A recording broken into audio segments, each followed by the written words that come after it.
What's up, everybody? This is A7X Fan Ben. I'm at Olympic National Park on Hurricane Ridge out in northwestern Washington. Probably came out here actually because of Pirates. Somebody offered me a big free lot of Pirates CSG stuff, and they lived in Olympia, and I was like, hey, well, Olympic National Park's already on my to-do list, so I might as well come out there, grab it on the way by, and then continue northwest on this trip that I was already planning to do. So here I am doing that, and then with these amazing views, I figured I'd do a couple videos out here. This one is about what are the best lessons you've learned while playing Pirates CSG. So I posed that as kind of the question of the day and the question for this video that you can tackle in the comments below. But I'll give my thoughts on it.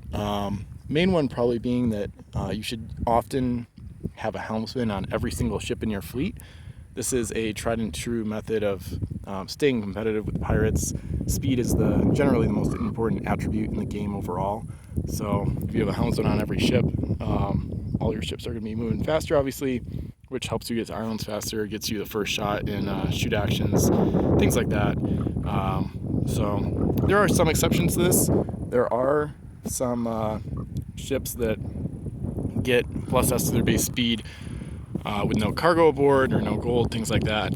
So those ones are often better to run out empty, and then they come back slower with gold. So there's not much point when using a helmsman. There are certain ships that are good for that, but usually a helmsman on every ship, or almost every ship, even have it's like S+L speed, or sometimes even like LL or SSS. It's usually still just better to have a helmsman than not. So anyway, so that's kind of probably the biggest lesson.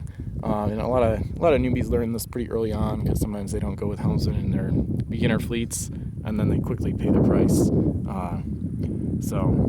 And then the other lesson I would actually say is a little bit less conventional, is that gimmick fleets can actually be surprisingly effective.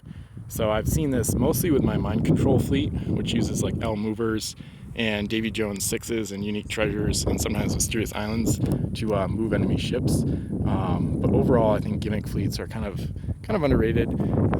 It's not like I wouldn't say they're competitive, even at their like point levels, the upper point levels that they're sometimes at, like 70 to 100. But that being said, they can be surprisingly effective. So that's one of the biggest lessons I've learned while playing Pirates CSG, is that gimmicks aren't competitive, but if you play them right and with a little luck, they can actually be surprisingly good. Sometimes they can even upset much better fleets than the fleets that they are themselves. And I'll give an example. The Facebook 10th anniversary game from 2020 was one of the more crazy games I've played, and it's a really good example of what I'm talking about here. So anyway, answer the question of the day in the comments below if you'd like. Give a like, subscribe, and this is Ben from Olympic National Park signing off for now. Thanks for watching.